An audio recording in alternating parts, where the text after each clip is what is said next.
मित्रों, आज के विषय में गायत्री मंत्र से चमत्कार कैसे होते हैं, इस पर हम प्रकाश डालेंगे और आपको समझाएंगे कि मंत्रों से, गायत्री मंत्र नहीं, किसी भी मंत्रों से चमत्कार कैसे होते हैं।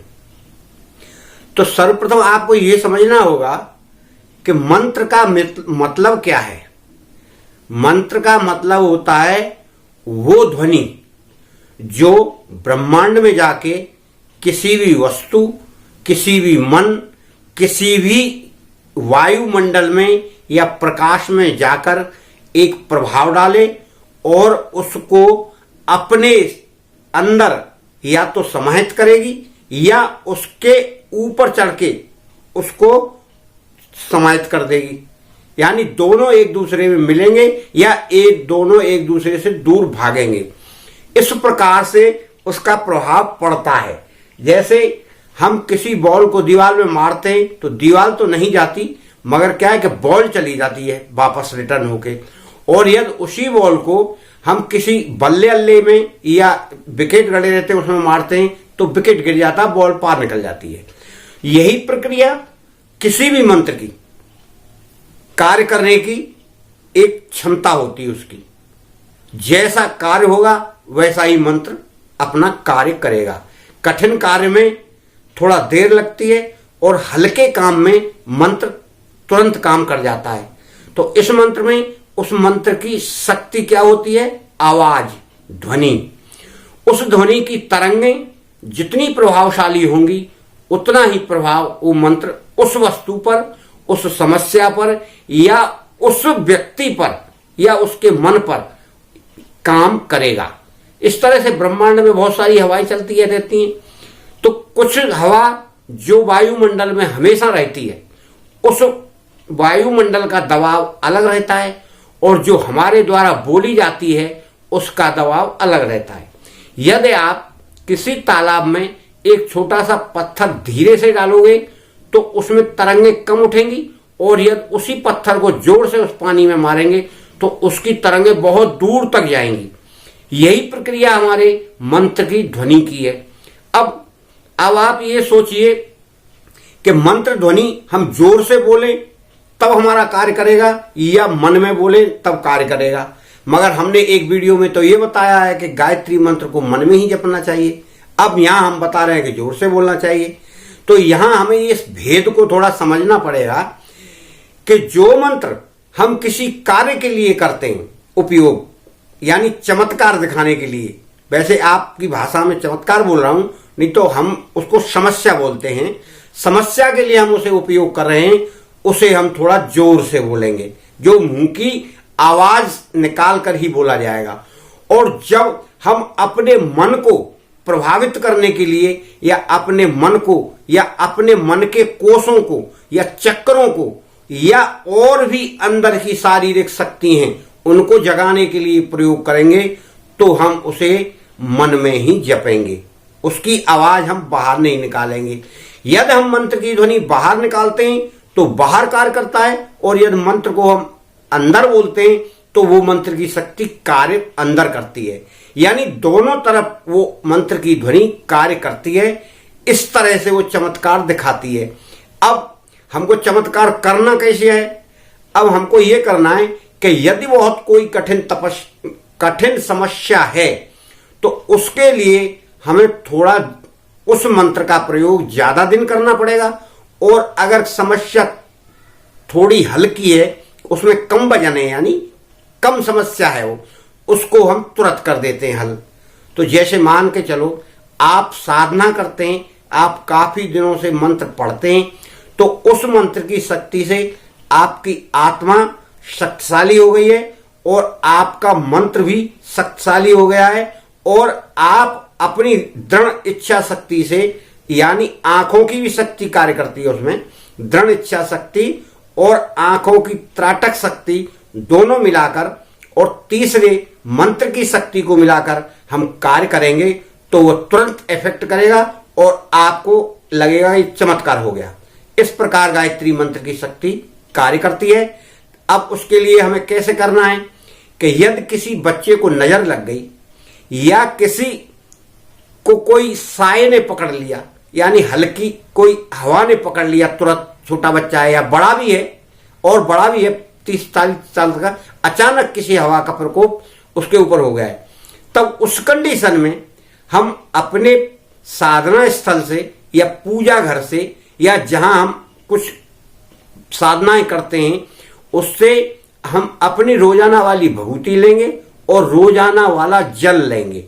उसको सर्वप्रथम आप भभूति लें और भभूति यानी अगरबत्ती की राख, उसको हथेली पर रखें इस तरह से, और इस तरह से रख के और इस तरह से उसको रगड़ें और 3 बार मंत्र बोलें, ओम भूर्भुवस्सुतस्वितुर्वरेण्यं भर्गो देवस्य धीमहि धियो यो न प्रचोदयात्। इस तरह से उसमें हल्की फूंक लगाएं।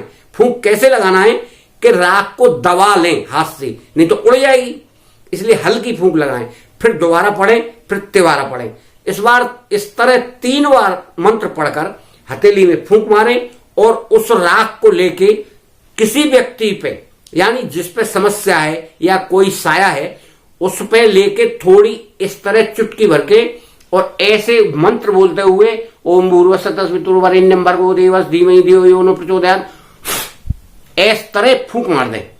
और कुछ अभी हथेली में राख होगी उसको लेके उस व्यक्ति के साथ में जो हो उसको दे दिया जाए कि इसको आप लगा दें, यानी कोई लेडीज है, बच्चा है, कोई XYZ कैसा भी है, तो वो उसके साथ वाला व्यक्ति उसके यहाँ माथे पे लगाएगा और माथे पे लगा के और इस तरह से उसके पूरे शरीर पर हाथ फेरेगा। ये पहली क्रिया है। अब दूसरी क्रिया हमारी जल की है। इसी प्रकार आपको दोबारा से वो जल जो आपका है पूजा वाला, आप उसको जल को हथेली पर लें।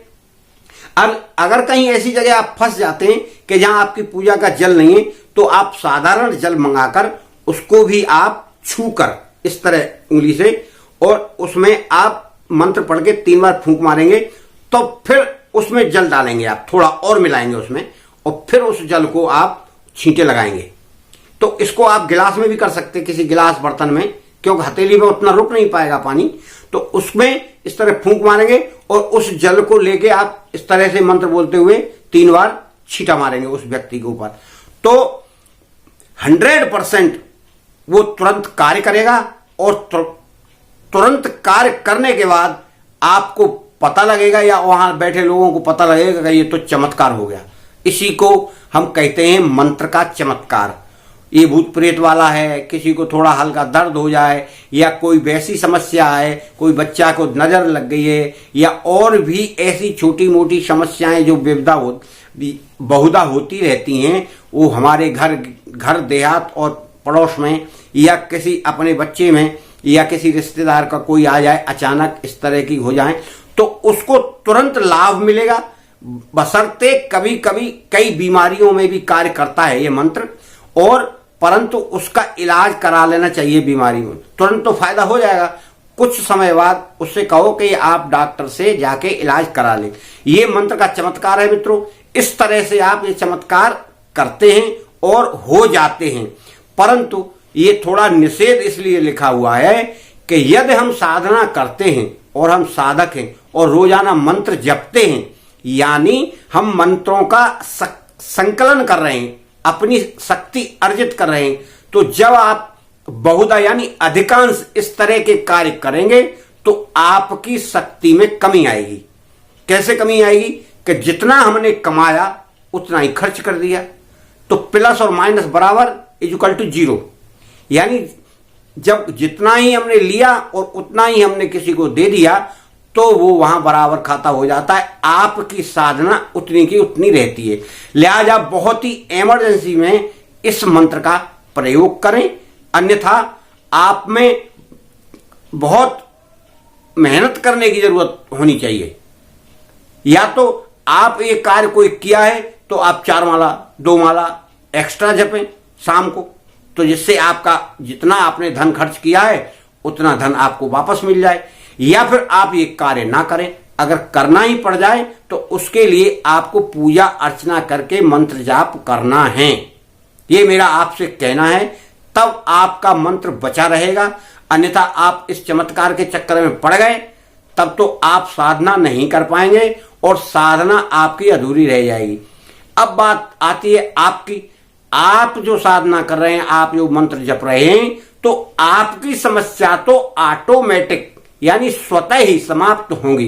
क्यों कि आपके शरीर के ऊपर और आपके साधना कक्ष में इतनी एनर्जी इकट्ठी हो जाती है मंत्रों की, ध्वनि की, तो उसके आसपास नेगेटिव एनर्जी रुकती नहीं है, तो समस्या कहां से आएगी। इस कारण से ही आप अपनी एनर्जी को बचाए रखो और आपके ऊपर कोई समस्या नहीं आ रही तो आपकी खर्च नहीं होगी एनर्जी और स्वतः ही वो शक्ति आपके ऊपर कार्य करेगी। क्यों कि पहले आभा बनती है शरीर के किनारे किनारे और फिर वो आभा दूर तक फैलती हुई जाती है, यानी प्रकाश उसका दूर तक फैलता जाता है। जितना वो फैलता जाएगा शक्ति उतने ही क्षेत्र को कवर करती हुई कार्य करेगी। तो अब क्या है, अपनी आभा अपने को खुद को नहीं दिखती है, मगर जो जानकार है उसको पता लगता है। आपको कभी कभी ये महसूस भी होगा कि शायद मेरे साथ कोई चल रहा है, कभी कभी ऐसा भी महसूस होगा कि मुझे इस कार्य करने को रोक रहा है कोई, या कभी कभी ऐसा भी होगा कि आप यहां से उठो और हो सकता है वहां दुर्घटना होने वाली हो और आपको उठाने के लिए प्रेरित कर रही हो शक्ति।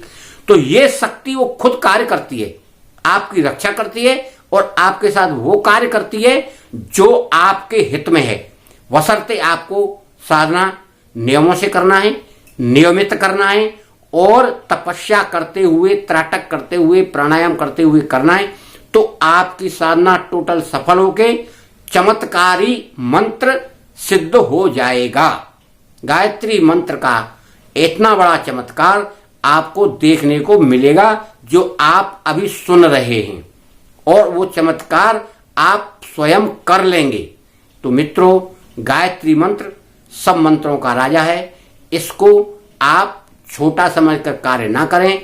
ये एक एटम बम है जिसकी कोई काट नहीं है। पहले गायत्री मंत्र में ओम शब्द नहीं था, ओम शब्द अलग से लगाया गया है। ओम का मतलब होता है परम ब्रह्म परमेश्वर, जिसका स्वरूप है केवल प्रकाश।